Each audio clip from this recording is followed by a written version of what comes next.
Welcome to Magical Moments with Alena Chapman, the place for you to break free from the norm and celebrate your life, because what we believe in our hearts becomes our reality. This is Magical Moments with Alena. Welcome to Magical Moments, and I'm your host, Alena Chapman, and as you know, this show is all about that ease and that betterment in your life. And I want to share with you a moment I've had and give you a little special nugget for the week. I have started drinking coffee in the morning, 1 cup of coffee. I have never been a coffee drinker, but I'm sitting in the coffee shop and I am sipping this coffee, which I am finding very satisfying. And I'll tell you, I'm listening to these 2 women sitting beside me talking about how they're going to change their life. And they're talking about how they're going to exercise and they're going to stop eating carbs and they're going to get rid of the toxic relationships and they're going to focus on their careers and their family. And on the list went. And as I'm sitting there with my new love of coffee, I'm thinking to myself, we as humans, we really love comfort. We love the comfort of knowing what's coming. We love the comfort of knowing how we're going to feel when we do something. We love the comfort of just expecting. Now, if we love all this comfort, and we're known to love the comfort, and we abhor the idea of not knowing what to expect. We abhor that sense of responsibility to have to change a habit. So, with that kind of dynamic that's going on, don't you think it may be hard for us to suddenly say we are going to go full dive, jump in, and change everything in our life? Is it possible? Oh, yes, it is. Is it hard? Oh, yes, it is. So when we're looking at this idea of change and habit, you got to remember, a habit is only something that we have learned. And if we have learned it, we can change it when we want. But we have to get used to the notion of it is just a habit. And when we do that, then we can make the move to change. But here's the thing. I've had 3 magnificent mentors in my life. One of them always said, and I always remember this, and I find it gold. When you get one dish spinning in the air, one idea, you get going, you just spin it, you get it going. Then you add the other dish and you spin that in the air. And then when you get those 2 dishes going really, really well, then you put another dish in the air and you spin it. Meaning you get one habit going, you start changing that and you work and you get that really going and really cooking. Then you add the next habit and you change that. When you do that, you got your focus and the change comes in little bits. I'm famous for saying baby steps, baby steps. This is a way to do baby steps. So as we're all issuing a new time in our life or a new year or a new birthday, whatever it is that you want to make a change, this is the time to start saying, okay, well, how do I want to focus on this and really make some dynamic changes this year? And this is why I have this guest coming on, too. You're going to love him because he is somebody who understands loving your life, changing your life, having the abundance and success of your life, the health of your life. Don't we deserve all those things? Adiel Gorel has more than 3 decades of successful real estate investing experience. Isn't that cool? As the CEO of ICG, which stands for International Capital Group Real Estate, a world-renowned real estate investment firm founded in San Francisco Bay Area in 1987. Adiel has helped investors utilize one of the most powerful investment tools, the single-family rental homes. He teaches people how to have fun with a process most people find very complex, and he speaks about the importance of securing a strong financial future for retirement, also business investing and college education. You know, the ICG, he's assisted thousands of investors, and he's an avid learner of fitness, health, nutrition, and healthy living, and all those modalities. He has studied with numerous experts in these and other fields and has now created the public television special called Life 201, in which he features the expertise of 8 world-class specialists. The public television special will be followed by a live Life 201 event, which will showcase experts in health and wellness and sharing. They'll share all their knowledge and their practical takeaways with everybody who attends the event.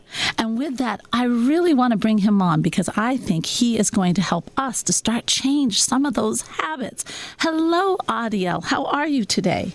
Hi, Alena. It's a pleasure to be here. We're doing great here in California. How are you? I am doing great here. It's a little cold, but my gosh, it's very nice. Well, we say that it's a little cold here, but you're going to laugh at us. I think I probably will. Well, but I'll tell you, we've been having really nice weather. I have to say, we're supposed to go back up to 50, so I cannot complain. Hey, let's talk about this Life 201. Can you break the Life 201 into 3 areas, like fuel, feel, and fund? Or can you explain this process? Yes. If you don't mind, I'll just give you a very brief background. I like that. You're right. Actually, my background is in high tech. I'm a Silicon Valley product. I used to teach at the university there, at Stanford. Yes. An electrical engineer in Silicon Valley, but for 30 years I've been investing in single-family homes and helping people change their future. As part of that, we have a big event every quarter where I bring in our market teams and I bring experts who are not me. I bring a lawyer and a CP, in that field. So for a long time I said, my real passion in life, besides what I do for a living or my business, which I love, is really health and wellness and how to live well. I don't know why, but I was born like that. Literally, when I could barely read, I think I was about 6, my grandfather had a subscription to a wellness magazine. And I remember I was reading it. I really loved it. Monthly, I couldn't wait. So even as a kid, I was like this. So I said, why don't I have an event, not just in business or in real estate investing, but about all the stuff that I care about? Because since I was always like this, I sought out many experts in health and nutrition and fitness, and I said, why don't I set up an event like that? I'll bring those people. And because I had already done a PBS special before, a public television special, the PBS team and I said, let's make it into a show. And that's how Life 201 was born. Perfect. Bringing experts to hopefully help us move from Life 101 to Life 201. So that's how it was born. So we divided them along 3 lines, which we call the 3 pillars of life: fuel, feel, and fund. Or actually, I think the order it went on the show was fuel, fund, and feel. Okay. And it's just fuel would encompass what we put in our bodies, whether we eat, drink, breathe even. That's the fuel that we give our body. Feel is really supposed to be all the movement that we can do to make our body feel good, whether it's yoga or Pilates or neuro movement, which I introduced on the show, which I'll talk about a little bit. Okay. So that's feel. And then, of course, we have fund, because let's say you do all the right fuel and feel moves. You live well, you eat well, you exercise, you are healthy, you live a long and healthy life. Well, now, if you can't finance it and you worry about money all the time, that's not so fun. That's not fun. I agree. Not fun. So that's good. That's the third. So it's like the 3 legs of a stool. Yeah, very nice. Very nice. A 3-legged stool. But you are covering all the areas of life that are important, because you have to have your health. You do want to be able to finance your life. And it's very important on how you feel. This is good. So let's talk a little bit about this fuel, can we? Because we don't always think, and we're all in a hurry. We're all in a hurry, it seems like. And we just don't always think about what we put into our bodies. We don't even think about the air we breathe. We don't think about the food we eat half the time. We get so much pressure. There's so many fast foods on the way. I mean, this is a common problem for dieters all over, or people who just want to live healthier. So how can we start keeping that conscious in our mind that we are actually fueling ourselves?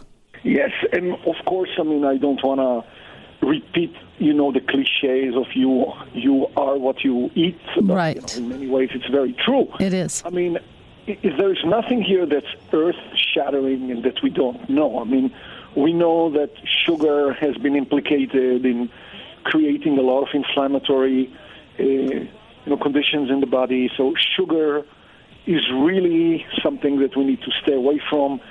Fat has been looked upon for decades as, the bad guy. Well, that was wrong. Now we know. Yes, we do know that now. It's a change, yeah. Some people refer to it as the biggest, mistake of the century, that we kept people off of fats, and that in itself creates so many conditions that are bad. So good fats, are important. And so we want to minimize sugar. I know I'm not breaking any new ground when I say it here, but we want to minimize sugar. We want to get, the good fats in, such as avocado, coconut oil, even, grass-fed butter. But I mean, we do need to eat enough fat. But there are certain things for fuel. We need to think about whether we get all the nutrients we need from food. And it's becoming more and more of a challenge because the soil has been depleted in many places. Yes. Glyphosate and poisoned. is being used, and it's really, in everything that we eat. So, I mean, what we supplement with is important as well. So there are some simple messages. One, most of us know vitamin D, as in David. Very big. That is a critical one. Yes. And the only way to know whether we have enough of it is to have a blood test, a simple blood test. So one little step we can take is every few months, or maybe once a year, it's okay, get a blood test which includes vitamin D. If you're short, supplement it or go in the sun. Definitely. Yes. Yeah. Yes, and vitamin D is very important. I love my vitamin D and I love my vitamin B. It's important. It is. So what about this feel? I mean, that covers a lot of area, Adiel. Yeah. Feel has to do with lots of stuff that our body needs to do to feel good. But I mean, one of the simplest things that I chose to include in the show, like 201, is yoga. And once again, I love yoga. Breaking any new ground. Yoga can be done in the comfort of your own home. Yes. It doesn't mean you go to a class full of hot chicks in leotards and you're going to feel like you're fat and ugly. Doesn't mean any of that. Right. You can do it at home. In fact, I do yoga for about 7 or 8 minutes twice a day. Oh, very nice. There in my home. And it's easy. It takes some of the stress away. And it never has to be complicated. If you want to go to the sweaty class, with the leotard, sure, of course. It helps, the willpower. But it's not a necessity. So yoga is one thing. Moving around, we all know that, but we neglect it. We do neglect it. We get tired. I think we stay so busy during the day and we don't even think. It's a habit. We come home, we eat dinner, then we sit down in front of the TV, so many of us. And that's what... Sometimes when you succeed, you actually cut your options out. Let me give you an example. Oh, that's perfect. Yes. When I was younger and I used to live on a street in the middle of town, and all I needed to do was leave my door and just walk. Now, seemingly, I bought a house on the hill, I have views. But you know what? Walking is more of an issue now because it's a pretty steep hill. Yes. So I can go down and then I have to climb up the hill again. It becomes more of a barrier. Yes. But I really think that we should move because we can clear out the lymphatic system when we move. So a couple of tricks. One, which I don't mention on the show, is a rebounder, or as we call it sometimes, a mini trampoline. Oh, yes, I've seen those. That's a good idea. Very simple little thing. It's not very costly. And all you need to do is get on it and very gently bounce.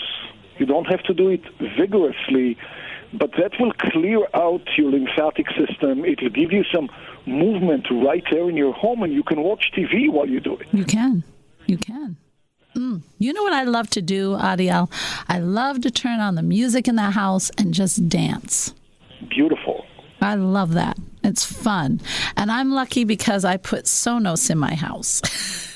So it goes in every room. So wherever I go in that house, I hear the music and I can just dance as I do chores, as I do writing, whatever I want to do. But I am always up and doing dancing. Yeah. Yeah, so movement is important. Another modality which I introduced on the show is not as well known. It's called neuromovement.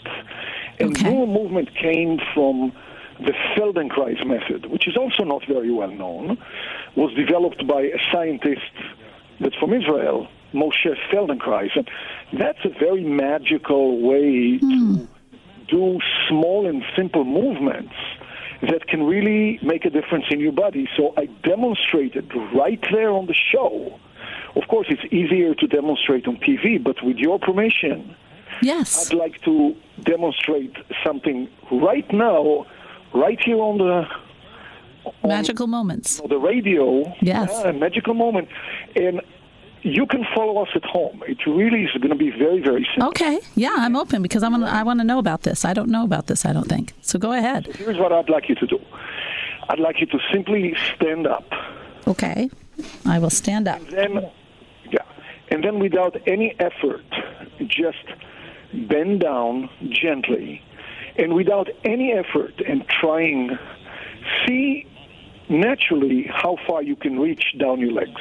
Without really pushing it. Right. Okay. Nothing at all. Don't push at all. Just just observe how far you reach and come back up. Okay. So now I'd like you to... That felt good. Now I'd like you to repeat that movement with one variation, just one. Okay. And I'm going to explain what it is before we do it. So when you go down, everything will go down just like you did now. Your torso, your arms, your head. But one thing is going to go up at the same thing, your eyes. You're going to look up while you go down. And just let's do it. So let's... Okay. Ready? Okay, yep. Let's go down. Here we go. While our eyes are looking up. Go down while our eyes are looking up, and then come up while the eyes are looking down while you're coming up.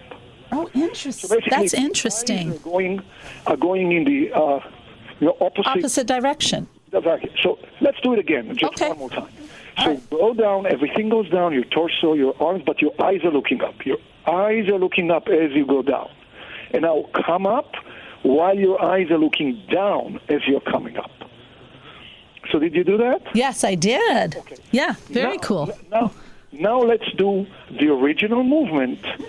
It all goes down, the eyes, the head, just like we did. Okay. Just go down and just observe if you can reach further without trying. Yes. Yes, I can. Okay, so almost 100% of the people, when they do this super simple 1 second movement, can reach further. On TV, the camera showed that most people could reach, as far as a foot further. So what happened here? Yes, what happened? Why can we reach further after doing something so simple? Well, basically we gave a message to your brain, and the message was, look, guy, or girl, whatever we want to call our brain, nobody says, it's not in the Constitution, that the head and the eyes and the torso must move as one unit. The eyes can move independently. And the brain got this new information and reorganized the movement in a different way, and now we can reach further. That's amazing. So this is only one example out of hundreds or thousands, but neural movement can make you reach further, can get rid of a lot of pains, and just in general make you more limber and happy. So that's an interesting one. That's a very interesting one. I like that. I did reach further. Very, very neat. I'm going to look that up even more. Now, so when we're doing all this and we're starting to feel better and we're starting to move more and we're starting to stretch more, and I do want to go back for 1 minute, though. You know, you mentioned in the very start, and I think this is interesting. What about what we breathe? Yes. So the air in our homes can be actually quite dirty. Yes. And not just if we live in a big city. In fact, even if we live in a big city, the air inside our home can be worse than the air outside. Yeah, so I've heard here, that. actually, the fix is very simple. It's plants. Just use plants in your home, and the plants take care of a lot of the. Of course, you could use the air filters and the HEPA, the HEPA. Yeah, the HEPA. Filters. Mm-hmm.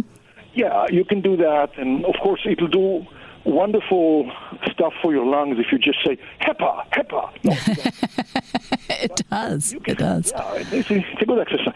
But just plants, and there are plants you can put in your home that are very easy maintenance. I don't have a green thumb, and you don't have to. Just put some plants in your home, and that will help with the air. And just open a window, too. Wouldn't that be nice? Yes, of course. I mean, of course, Yeah. some people say, look, it's 20 degrees below outside. Maybe I won't open Well, the window yes. now. Yeah. But plants will help a lot. Very neat. Yeah, so it's being cognizant of how you feel and then guiding with what you fuel. You know, if you're feeling sluggish or you're jacked up on coffee or caffeine, then back off and start. You want to feel good. Convert, to coffee, right? I'm sorry? You're a new convert. I am a very new little convert to coffee. Yes, in the morning, one cup. Yeah, and of course we know about the bulletproof coffee where you put some fats in it and things like that. I put collagen in it. That's why I like it. Yeah, I put my collagen in it, and then for the rest of the day I drink water or tea usually. By the way, going back to the plants inside the home, just for some easy ones that you can use. Sure. Spider plants, bamboo, and spider plants are very good. They soak up a lot. Bamboo and ivy, they all work well. Yes, yeah. All plants will help clean, but those are some of the top ones. Yes. And it's nice to have a plant in every room. A couple of things, even just little tips from the show. I mean, for those of us that do eat meat, I mean, we are not all vegetarians, of course. There's something to pay attention to because manufacturers are, allowed to call their beef, if you do eat beef, grass-fed. Yes, they are. If they fed the calves grass once they were weaned from their mothers, but very typically a couple of months before slaughter, excuse me that I say such a word, they put them on a heavy, dirty grain diet to fatten them up. Oh, really? I didn't know that. The grains could have a lot of toxins in there.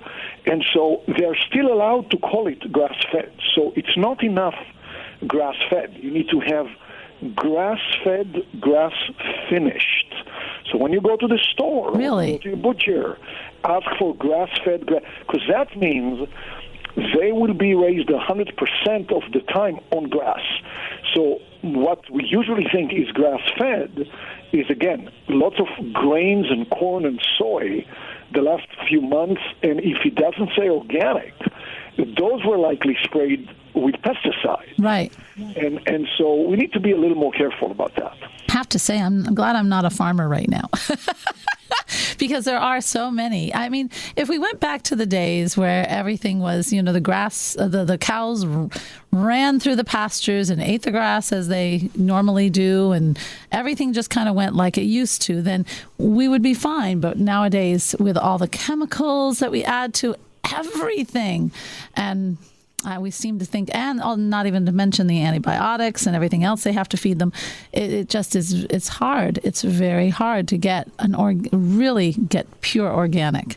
But they are out there. You have to look. But we need to know, the terminology. You have to learn the terminology. Yeah. It's very true. Yeah, I used to like to get grass. I loved cage-free, eggs. Well, then I learned that when they're cage-free doesn't mean that they're totally free. I'm thinking of them traveling through the grass and being outdoors in the fresh air. They're not. They're in a big, giant pen. Well, that kind of played with my psyche there. So then I said, okay, fine. Now they have to be grass-fed and out in the grass and totally cage-free. You have to read. I mean, Yeah. I mean, we have those images, and marketing is really good. So people know, cage-free, and we have these visions of the happy chicken. The happy chicken. Playing games, yes. Playing baseball in the field. And yes. No, it's not. No, it's not at all. So, all right. Now, when we are doing all this and we feel so good about everything, we have to start funding stuff. Hey, I'll tell you, eating organic, which I do, and I like the organic, my gosh, the butter alone looks totally different. When you have organic, that can be expensive. And I know a lot of people will not do organic because of the expense, but that's so silly because then you hurt how you feel and then you don't produce as much. You don't even think about making more money. You're just doing what you can to make money. But if you are starting to really, it really comes back to all those good things. If we want things in our life that are good and we want to fill our life with beauty, and then we want to also fund it. So let's talk about this funding thing because that's pretty big. And what are your ideas? You've done so well with funding. You have started out in Silicon Valley. You have done investments. You help people invest. You help people to single housing rentals. When we come back, I really want to focus on how do we live our lives, not just better in our body and what we're fueling, but how do we live out here in the world? You're listening to Magical Moments with Alena Chapman, helping you discover your true purpose every Sunday on WOWO and at WOWO.com. Welcome back to Magical Moments, this ease and betterment in your life. Don't we all deserve that? And I am here talking to Adiel Gorel. And he has made, he's a very successful man, Silicon Valley, and done well there, has helped people with investing and real estate and just making their lives rich. That's what it is, making it rich. But he also has this wonderful pursuit of health. And I mean, really, if we have health and we can finance our lives, isn't that what it's about? Isn't that, and just being happy? So welcome back, Adiel, first of all. Hi. Hi. Hey, I want to talk about now. We've talked a lot about the health, learned some really cool things. I want to talk about the funding and investing, but also, maybe people aren't into investing. Let's start there. But then I want to move into how can we get financially free? But let's start with what you do. Okay, if you don't mind, though, we talked about some health and wellness tips, and I do want to mention some of the great experts who got together with me and created, the television show. Yes, By the way, please do. The book of the show called Life 201 is soon going to be available, and there is a wealth. Fantastic. I mean, what I talked about was just the tip of the iceberg. So great people like Dr. Kat Toops, Dr. Shang Hong Liu, Beth Greer about detoxing our life from all the stuff. Yes. Dr. John Sottery about, the supplement, mistake. Anat Baniel about neuromovement. She's the foremost in the world. Leslie Feitmaster about yoga. I appreciate all these experts greatly. Yes. So when it comes to the financial side, I will attack it from a direction that may seem a little bit surprising. So here is where I start. So those of your listeners that have an incredibly keen sense of hearing, may detect vaguely that I speak with an accent. Would you agree with that assessment? I think it's just a tiny bit noticeable, yes. Yeah, they would probably, detect it in a faint A little bit, okay. yes. So now, when you speak with an accent, it means you're born in another country. Right. And that gives you a perspective about this country that somebody who doesn't speak with an accent may not have, because when you don't speak with an accent, you were born here, and certain realities in this country, in the U.S., seem natural to you. You don't see them as different. And True. One of the things that is completely different, and to the best of my knowledge doesn't exist in any country in the world, is the simple 30-year fixed-rate mortgage, something that you all know. Maybe you know and love, maybe you don't, but Yes. 30 years fixed. What's so new about that? Well, to maybe bring the point home, I'll say, when I speak in other countries and I tell them my American investors can buy homes and finance them with 30-year fixed-rate loans, meaning the monthly payment and the mortgage balance never, ever keep up with the cost of living. They're fixed. They never change. Right. Even if in 19 years the mortgage payment will just buy you dinner for two, it never changes. Exactly. So the reaction I get in other countries is almost violent. They always say, you are completely wrong, and now we suspect that you may be a little bit stupid because what you are saying is impossible. We know you have inflation in the U.S. We know that 30 years ago you bought a postage stamp for 4 cents. Now it's 50-something cents. That's right. We know that 30 years ago you went to the movies in San Francisco for $2. Now it's $14. Everything in this that's so true. goes up, except, and you want to tell us that the one thing in the entire U.S. economy never budges, and that's your mortgage? Impossible. Because if that were true, which it can't be true, they say, it will mean your mortgage gets eroded by inflation constantly until, and you don't have to wait for 30 years, probably a decade later, 12 years, it's going to look like a joke. Yes. Impossible. Yes. So then I always say, well, I see that you have wonderful smartphones. Do you care to do a little Googling? And then I see the sheepish face. Oh, my God, you do have that. And the next question is always the same. If the Americans can get this incredible gift, which can change your future, because what you owe today, you own tomorrow, and it never keeps up with inflation, which constantly erodes your debt. Why don't the Americans run out every day to get as many of those gifts as they can? And my answer is always, I don't know, but I certainly did. So, part of the Interesting. here is that in this country there is a crazy, illogical gift that we get financially that could change our future. Let me give you an example. I have a friend in the East Bay here in California. He's a successful doctor. And he bought single-family homes with our help. We have network of people all over the country, property managers. So he bought, at the time, he bought it in the 90s. We were buying in Phoenix, especially. So he bought these homes in Phoenix. He bought one, and he saw that it's okay. It got rented by the property managers. He never had to do anything. He was a remote control,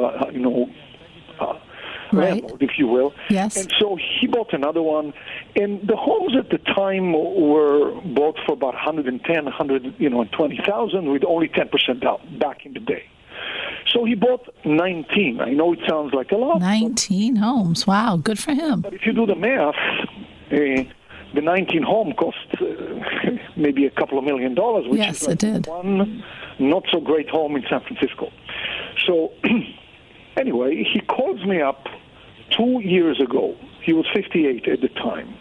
And he says, here is what one of the 19 homes look like. Now the home is worth about $310,000 because, inflation and all of that. Yes, But yes. and the loan still has 14 years left on it. but the loan is only $47,000. So inflation eroded his loan to the point that now the loan was only 15% of the value of the home. I said, wonderful, just let it sit there, let inflation kill the loans even more. He said, nope. He sold 3 of the 19 homes, and after paying the capital gains, used the proceeds to pay off all the 16 little tiny loans that were left, and now he had 16 free and clear homes in Phoenix. And he said, you know what? I may be a doctor but you know what? I'm not working anymore. I'm done. 16 free and clear homes in Phoenix is enough, and he's not been working. Now he has passive income. Yeah. He's volunteering, plus the net worth from 16 free and clear homes.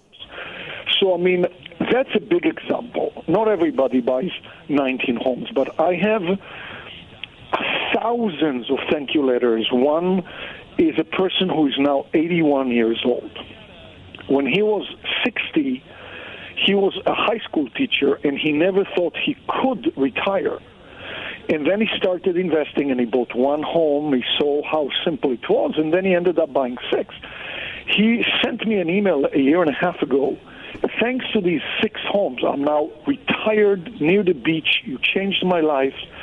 But even people who just got 1 rental home like this, 1 rental home like this in the future, maybe 10, 15 years down the road, can mean another $10,000 a year. Well, that could make a difference for a lot of people. So this is just a building block. It is a building block. It's a nice one. 1 building block, 2, 6, 19, whatever you want. That's very good. And so if people are interested, what if a person doesn't have, when you go for a mortgage, and I know a lot of people in the U.S. do not have good credit. So how can they go for this mortgage? Is there a way around it? Is there a way that they can somehow, or first better that mortgage, their interest rate? Well, surprisingly, even the people whose credit got destroyed in the recession, during the Great Recession, right, have recovered quite nicely. And you don't have to have perfect credit. Yes, you don't just get loans out of thin air. They do want to see income, but surprisingly, not much income, because the kind of rental homes I talk about don't have to be where you live. I live in the San Francisco Bay Area, probably the most expensive place in the country. Nobody should buy a home here, but we buy homes in places like, in Oklahoma City, in Tulsa, Oklahoma, I see, yes, Central Florida. We buy brand new homes in good areas, in large metropolitan areas, in the Sun Belt states where, the demographic growth shows to be the strongest. And we buy these homes brand new from $150,000 to maybe $200 and change. So to be able to qualify for a loan on $150,000 or $160,000 or $170,000 home, you could be making very modest amounts and still qualify. And we went through a time when we would get old fixer-ups and spend lots of money getting that up and then sell it. But buying something that's new, you don't have to spend your money trying to fix it up. That's very nice. And you know that it's going to grow because it's in a growing area. So people are going to buy, and there is going to be a market for it. That's very smart. The rentals have been incredibly strong because it seems that, millennials are not so interested in owning. They want to rent. Yes. So the rentals are incredibly strong. And then you have the mortgage. So the minute you get the home, and of course I've dedicated my life to make it so that you can do it whether you know something or you don't know anything at all, and it doesn't really impinge on your time. We hold your hands. The minute you buy the home, 2 processes start. 1, the inflation keeps eroding your loan day in and day out, month in and month out. Right. And 2, again, at the risk of sounding like a cliche, the tenant is paying it off little by little. Very nice. Yes. Not you. Yeah, I love this, and it's a really good idea. So many people would love passive income coming in, and I'm think it's a wonderful idea, especially since it's a newer home and it's a rental and people are paying off that, plus you're making money. That is a very wonderful way to have it. Quick. It's not like it's going to make you rich in a year. That's not the whole point. It's a get rich slow, but it's very steady. Yes. It doesn't take anything on your end. You don't have to be an expert. You don't have to take a million boot camps. You don't need to know how to flip and flop and flap. No, you just need to invest in a home and then do the one thing that is the hardest thing for a human being to do. Nothing. You know, that's so true. We do have a very hard time just being. But that's one thing. If we learned just being is a beautiful time for creativity. That's when the ideas come in. That's like, oh my gosh, I really need to do this. That would be so cool. Or I could write this book. Or I can start some artwork. Or I can help people down at the soup kitchen or whatever. Or I can develop the new invention in something or something. That's when you're just being, when you are doing nothing. That's when stuff starts to happen. So it's so funny. And there's a lot of research, which I'm sure you know about, that shows that just spending even minutes out in nature of course, has a profound effect on even a walk in the park. Because somehow the clouds and the sky and the leaves it has an effect on us, which... Of course it does. Yeah. Yes. Oh my gosh. Yes. Anytime. And that's a type of meditation, just walking. Everyone should be out in nature just for a little bit every day. And you wouldn't believe what happens. It changes your rhythm. If anything else. And that's big. Because the rhythm I call it the rhythm of the universe. You get into the rhythm of the universe.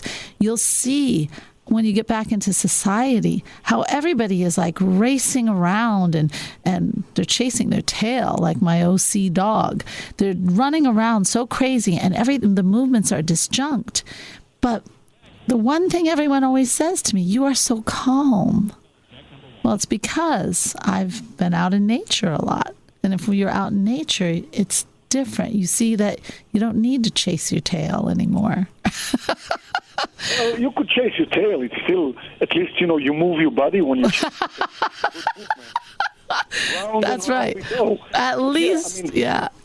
We are getting some exercise. But even if you live in a city, again, they always have parks.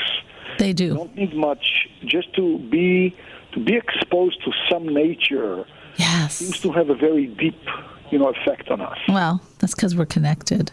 I wanted to ask you, a lot of people, they wait and wait. When we're young, we don't even think about it. We're going to we live, we have fun. I mean, lots of people don't even get started to being an adult until 30.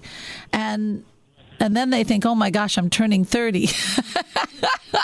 But all of a sudden, retirement starts creeping up. Before you know it, you're 55 or 60 or 65, and you're thinking, oh my gosh, what happened? Where did it all go? So they're really, they don't start thinking about this money thing.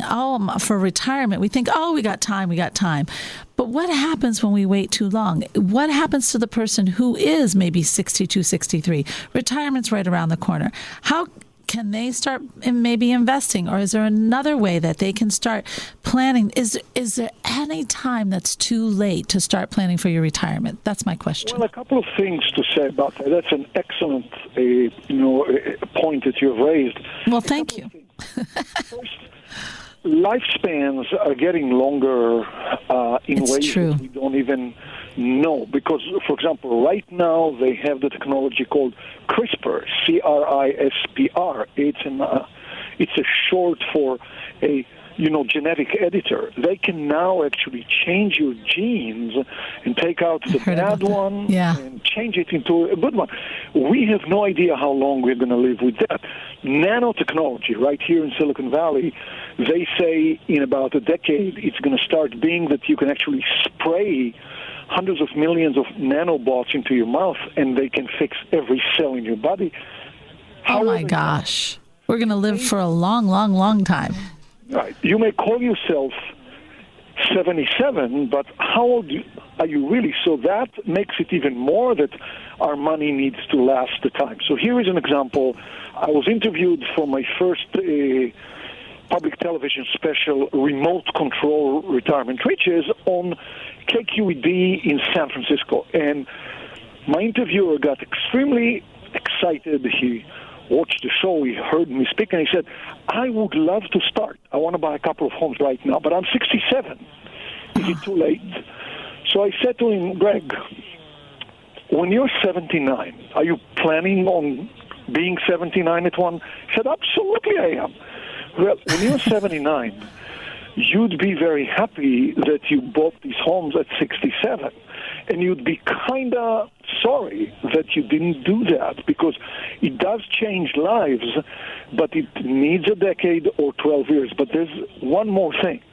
I have a lady who is 87 years old now, my oldest investor, who is starting with her first home. Now, 87, wow. That's incredibly That's crazy. Great. Well, she's doing it because of a couple of reasons. Number one, longevity runs in her family, and at 87, she's actually very spry. But number two, in this country, once again, a crazy thing that doesn't exist in other countries, when she passes, these houses go to her, heirs on what is called a step-up basis, no tax. Yes. So it's not only that you're planning your future, it's you're planning your children's future. Exactly. And what a wonderful gift to give, to have income coming passively and steadily for your children or your grandchildren. Isn't that nice? And it's not just a steady income, it's those free and clear homes that's, to live in. I mean, Yeah, that too. Depends where you're at, I think that's a fantastic idea. It's never too late. I think we sometimes get ourselves into this thing about the number of our age, and we think, oh, it's too late for this. But, you can start anytime. Anything you want to start. If you wanted to change careers, you can change careers at 65. In fact, it's time to do that. There's no reason why you have to be like a cow and go out into the pasture and just, just be in the pasture. No, it's still living. You can. You're grass-fed. Then you're grass-fed, which is good. But I think 65 is a wonderful time. It's a wonderful time to start something new that you've always loved. I have one friend of mine who's worked for other people his whole life. He was he's an artist. He's an artist. He's a crafter. He makes beautiful things. He makes bridges. He makes patios. He can build a house. He can do so much, but he's worked for other people. But what he's done now that he's at retirement age, he has built all these people as clients through the business he worked at, and maybe he worked on the side.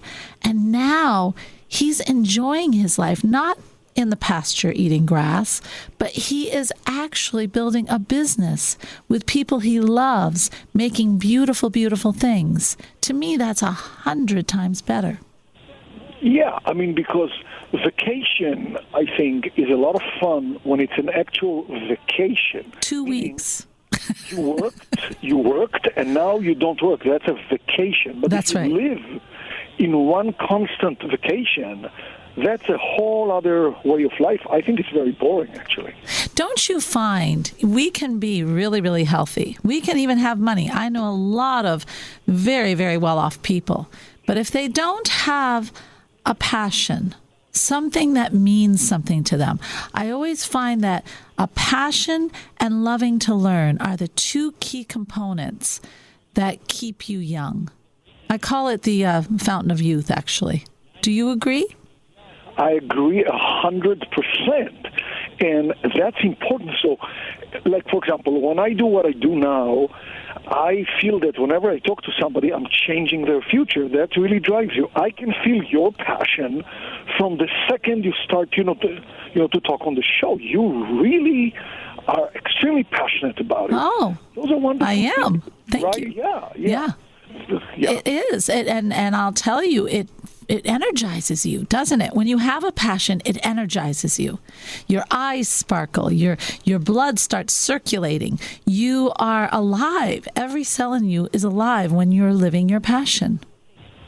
That's why people talk about volunteering. So if you don't find something that's very clear as a passion like this, even if you go and volunteer and help, yes, that is a passion too. You're making a difference. You're making a difference.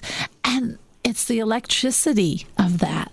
Even if you, I always said, when I'm 102, maybe, then what I will do is I will always keep going. I know that I would love to just go to the library and read to kids, or to find a group of teenagers and introduce them to poetry, that is a passion. That's a connection.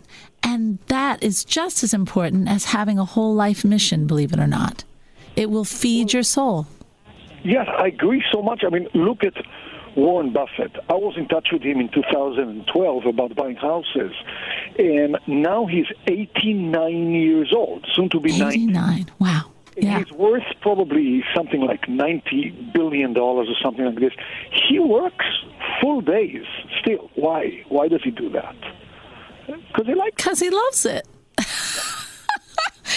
I really think, I see so many that when we retire, we think it's like a death sentence, or we think we're just going to have fun. And I talk to so many people who say, I just want to walk on the beach, and I want someone who will hold my hand, and it's all wonderful, and it's beautiful, and it's good for a good vacation.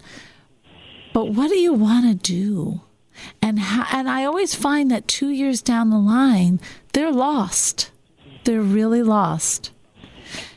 It's when we do nothing, I don't know what it is about the human tendency, but it's not like we wake up every morning and say, yes, I'm retired, I'm going to dedicate the day to activity. No, usually it's like, what's on TV? Oh, I know. And then you're done. You turn on the TV, you're done. Turn on Netflix and you are on a binge. Don't do it.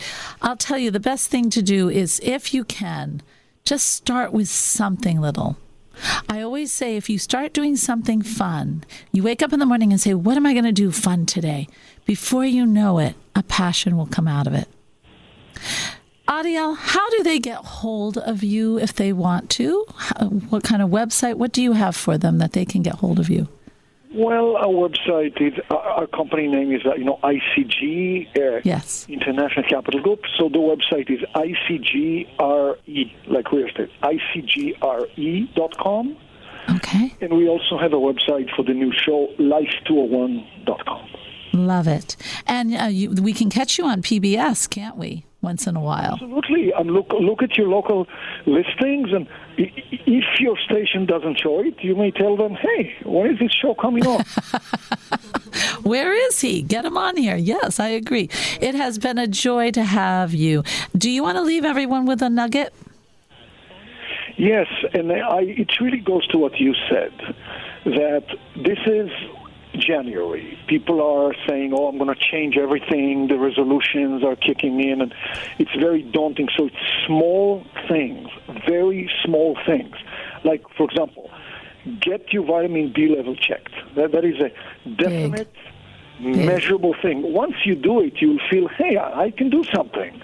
And get your body moving. Little things. Walk outside for 5 minutes more every day. If you hear the word meditation and it sounds very boring and daunting, foreboding, sit for 1 minute with your eyes closed. That's a good start. Yeah, or take a walk in the woods. That's a type of meditation. Or on the park. That's a type of meditation. Yep. All of this, it's true. I think those are very wise words. It's starting to just get yourself going in the direction you want to do. And a habit is only a habit, but start smart and do it in little ways. You are so right, Adiel. And if you're looking for that ease and betterment always, don't forget to check it out at Soul Manifesto. We have a wonderful group of women and men who are really interested in growing. And I love their posts and I love their conversations. They truly are amazing. And they're making wonderful things happen in their lives because they're growing. So if you're interested in that, go to soulmanifesto.com and just put your name in there and you'll get everything we're about. As always, stay connected to yourself, stay connected to your source, and stay connected to others. Namaste. This has been Magical Moments with Alena, featuring Alena Chapman. If you missed an episode, download it now at wowo.com. Podcasts by Federated Media.